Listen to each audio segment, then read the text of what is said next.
Long time no see, am I right? It's been a couple of weeks since we've done one of these Rockstar Logics, and honestly, it's because there's just nothing happening in GTA Online at the moment. Even though Rockstar said like a month and a half ago they were going to be doing a bunch of unique and cool stuff because of the whole pandemic, we haven't seen any of it. And then now we don't even know if a summer update is going to happen. So with that being said, this episode of the Rockstar Logic is going to be a tad bit different. It's going to be a rant. These are always rants. But this is going to be an episode of the Rockstar Logic where I talk about why us players, at least some of us players, say GTA Online is bad. Now I know what you're thinking.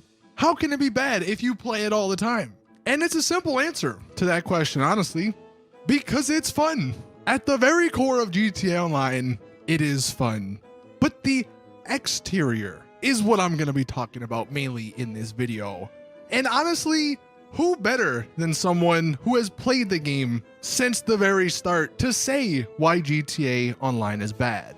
I mean, I would go so far to say most of us like the game, if not love the game. But that doesn't necessarily mean that we can't criticize the game while still enjoying it. And recently, about a month ago, Rockstar announced that the PS5 is going to be receiving GTA Online. They said GTA Online is going to be a standalone game on the PS5, and it's not even going to be at launch. We have to wait a whole year, if not longer, for GTA Online to release on the PS5 and Xbox One Series X. But with that announcement, I just want to make a plea to Rockstar. Enough is enough, all right? GTA Online has gone on far too long. Like I just said, I love the game. It is really fun, but we just got to start new. You know what I mean? No one thought GTA Online would become what it has at the start when it launched in 2013. Not even Rockstar. I don't think Rockstar knew it was going to be this big until a couple of years ago. And because of that, that's where a lot of these problems I'm going to be talking about in this video come from. And because of those problems is why I think us as a community should just really always tell Rockstar, move on. We want GTA Online 2. We want a new version of the game, because we love it, with all of these issues fixed. And honestly, the only way we're going to get that is with probably GTA 6. Now, GTA Online, it has a ton of content. It has pretty much everything that you can imagine. Whatever you want to do, odds are it's in GTA Online. And for the most part, a lot of it is really fun, but also a lot of it is very shallow and very unpolished. I'm sure you guys have heard the saying, GTA Online is as wide as an ocean, but as deep as a puddle. And when you truly start to think about the game, that rings true. And it's just crazy to me how GTA Online doesn't truly feel complete, even 7 years later, given that their single player games feel like masterpieces. GTA 5, one of the best single player games ever. Red Dead Redemption 2, more recently, one of the best single player games ever. So polished, everything worked for the most part. Like, it was a high quality Rockstar game. But then we see GTA Online and it doesn't have a lot of those qualities, which is very disappointing 7 years down the line. And given the fact this is going to keep going on apparently on the PS5, that time period is going to be even longer. So let's take a look and discuss 4 particular things that make GTA Online a bad game. Number 1, connection issues. If you have played GTA Online and have yet to experience connection issues, you might be the luckiest person on the planet. Seems like every other couple of days, there's always something going wrong. Saving failed at the bottom left of the screen. Kicking me back to single player when I'm trying to load into an online game. Getting stuck in the clouds. I cannot tell you how many times I've been stuck in the clouds where I need to actually restart the game to play it, to get it working again, which takes even longer and I'm wasting even more time. Given the fact they haven't done anything in 7 years, I doubt we're going to get anything new on this connection front. So that's why we need a new game, because we need dedicated servers. The player-to-player, peer-to-peer connection we have at the moment just does not work. The second reason, issues with the old game code. Because GTA's been out for 7 years now, and they've been working on it probably for 8, 9, 10 years. There's a lot of things that they did in the game file, in the game code, that just can't be updated, because I guess it's a mess to work through.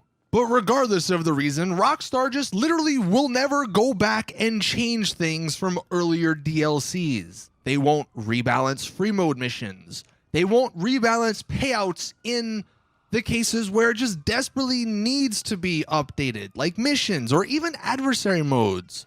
They won't add new mission variety to existing businesses. We all love import and export, but that's been out for like, what, 3-4 years now? I would have been so happy if they would have added, I don't know, 10 new mission types in the import and export business. And the same goes for every other business property. None of that is truly groundbreaking content, you know? That wouldn't require a whole bunch of people to make, but Rockstar just don't go back and add stuff or fix things. An example, a pretty major example, is MC business missions. You can lock on to the vehicles that you deliver in. And that just shows how dated that DLC is. Because before that DLC, or when they released the Motorcycle Club DLC, there weren't many vehicles, if any, that could lock on. But of course now we have Deluxos, Oppressors, Oppressor Mark IIs, all these other vehicles that can lock on, which if you're playing an MC mission in free mode, odds are you're going to get locked onto and blown up. That's a tiny thing they could have gone back and taken out. Make it so where things can't lock onto those vehicles. But no, they didn't do that. Another example is the base content. It was never looked at again once they added it. Bounties giving 9,000. Now, even back then, you know, that wasn't a whole bunch of money. But now, that's like enough to buy a soda from the soda machine. 9,000 is such a low amount of money. It's insane. So bounties are basically useless. There's literally zero reason to do bounties. Gang attacks is another one. They're kind of cool and fun to do. But what do you get like $500 from the crates? There's literally no reason to do those.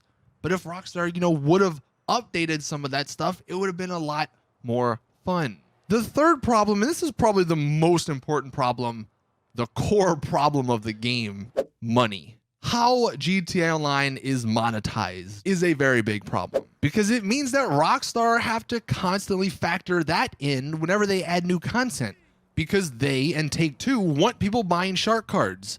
And that's why things are so expensive and why grinding is such a chore. They don't want you to make money very easily. But if you are a sort of veteran player, been around for a while, have a lot of the businesses, you can make money fairly easily. However, if you're a newer player, that's not the case. You either have to spend money on a shark card so you can buy some of the businesses, or you have to grind so much to get to a place where you can make money easy. And honestly, that usually scares off a lot of players like long term. A lot of my friends have not played or don't want to play the game for very long because of that. And I find that very disappointing.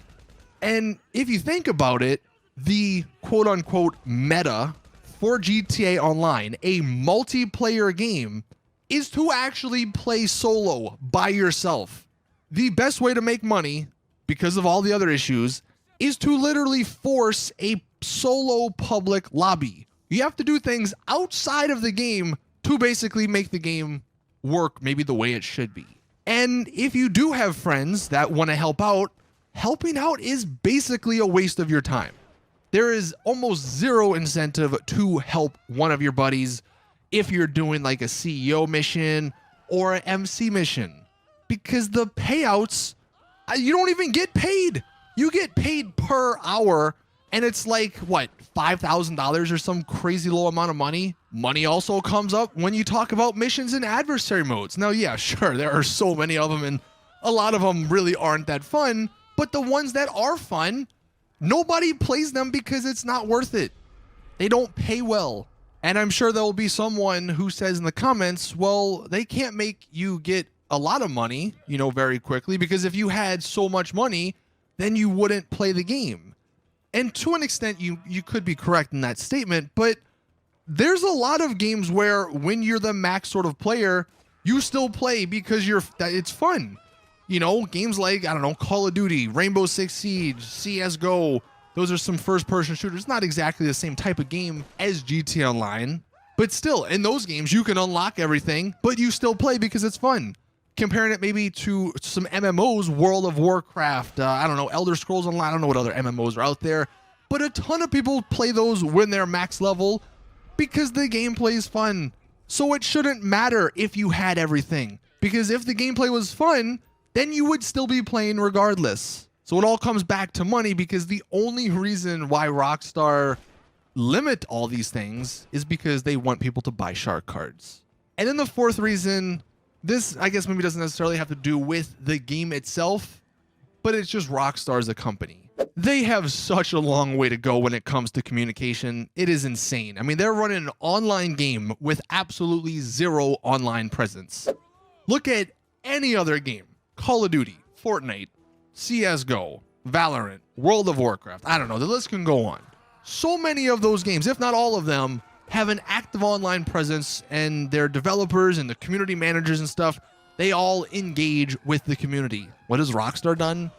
Nothing. Hell, sometimes they even forget to put out news wires. That's how little they care about the community. Now, to end this video, because it's getting a little long here, I'm gonna say something that might upset some like hardcore fans of Rockstar and GTA, but honestly, just think about it.